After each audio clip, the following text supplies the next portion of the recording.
I'm Mary. And I'm Wendy. And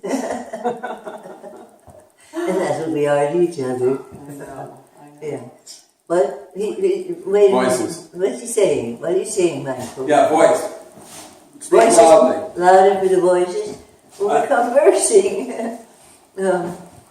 I'm in Asheville, North Carolina, with Wendy Arbuckle.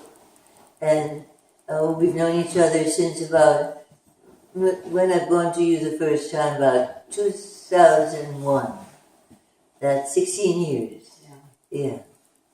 And many things have changed for the better. Not that they were ever bad, but we are growing up together. I'm 87, and you're what, dear? I'm 70 this year. 70. Mm-hmm. 17 years older than Wendy. We've never really felt it. No, this is definitely, it's been such a journey of discovery, of, I was thinking recently of just how much I've appreciated the way that, and from the first time I met you, I felt that you saw me on a much deeper level and could really appreciate, not like something was wrong, but rather you saw my journey. You saw me really, really going for a depth of wanting to be present with what I was teaching rather than just teach someone what to do, how to really be with that person in a way that we're both growing and we both come alive and we're both more present in life. And at that time, 16 years ago, you were very much a thinker, and everything, if you're thinking in your first function, that's the thing you do most easily, you're going to do that forever. And you have to add to that the parts that are even richer because they're non-conscious and they access our creativity and the spirit comes through the unconscious. So what I have seen is this frighteningly intelligent, lovely woman who had information beyond anything I had heard being shared with a Pilates group, and it was a little scary. And now it's not that there's less information, there's more, but the head is not leading so much. The heart is much more in it, and intuition about how much to dish up at one time. It's like a much fuller presentation. And that's the thrill of seeing each other grow. And I've always been wildly intuitive and easily in the heart. But to get in the body for an intuitive takes your whole life. To just be able to sit, like not even keep moving, and to do one thing at a time, very unnatural. An intuitive function doesn't know how to do it. So you have to grow, put that a little to the side and grow into your animal. And you have to have animals. We both have animals. Animals help you understand what's natural. And animals don't think about moving, they just are.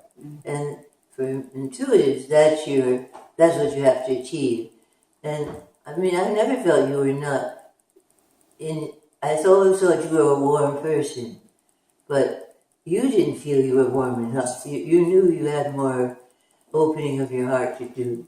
And life does it to you. But it's a lot of work, too, because head is absolutely opposite from heart.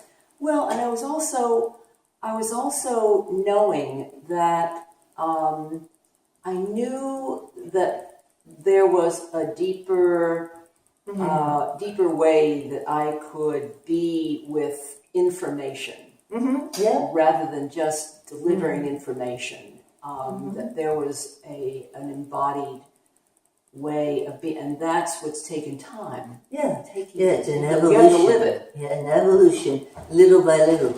And everyone has to do that. And depending on what they're the best at, their real fullness as a person will be growing what they're the least good at. And that is your gift, and it takes patience. And it takes, maybe we're born knowing we've got to do that. And why do some people just know to do it and others don't? I don't even know if there's no blueprint in the baby, and that our life as we live it is coming constantly on what our potential is. So it's not that we're working to dream ourselves up. There's something that's waiting to be realized or found. And I also think that there's at least the experience that I've had in being with you, and also in just seeking out other deeply embodied teachers who are mentors, has been to really be able to feel that I'm giving myself more space, and I'm able to contain and hold a much greater space for others to take the time to discover themselves and what's important for them, and how they find their voice. And it takes we have to embody that ourselves before we can create that space for others. Space is such a big word. And space in the outside of you, and space in the inside, in all the areas of you, wait to be open. And tension refuses it, and learning to enter all the locked places allows it. It's so exciting to find more space somewhere, even in your nostrils, anywhere.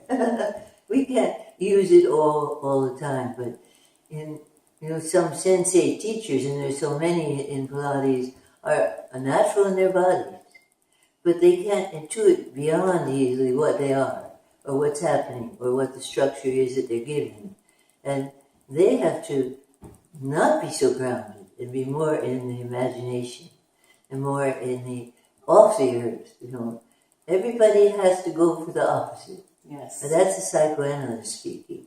But it's not that I own any information, it's just what we're made up of. And each one of us has a journey down and into something difficult. And what I thought of when you said, let's do this, let's just talk a bit. First, the word that came to my mind was friendship. And I felt that immediately, and we just build on that. And it was also trust, that's a great gift, and you sort of find I find a younger sister. We both had sisters, but not in this work. No one else in the family, I'm sure, is doing this work, So, but this is in the sense of the zodiac, the big picture, and this is the age of Aquarius, and it's only about nearly 60 years old. That's how young it is. And the highest good for this age, for 2,000 years, is human friendship. That's wonderful.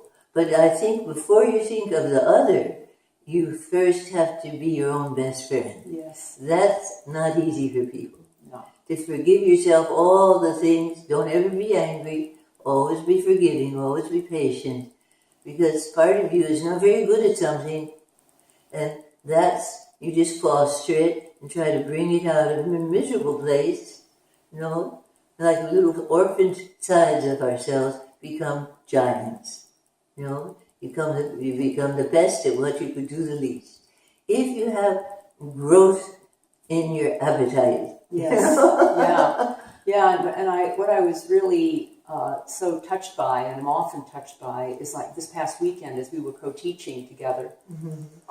At the end, there were a couple of the teachers in the workshop came up and said, I just am so grateful to have been here because I just feel so loved. There was just a place of acceptance and of respect, and I think that is... We don't fake that. That's absolutely how we feel about another person. It's true. That really family can happen instantly rather than that it takes forever. And how do we, in the way that you said a moment ago, just how we take the time to really foster that kind of loving space for ourselves. Space again to be in, and with introverts, they're not going to be comfortable until they know that it's safe.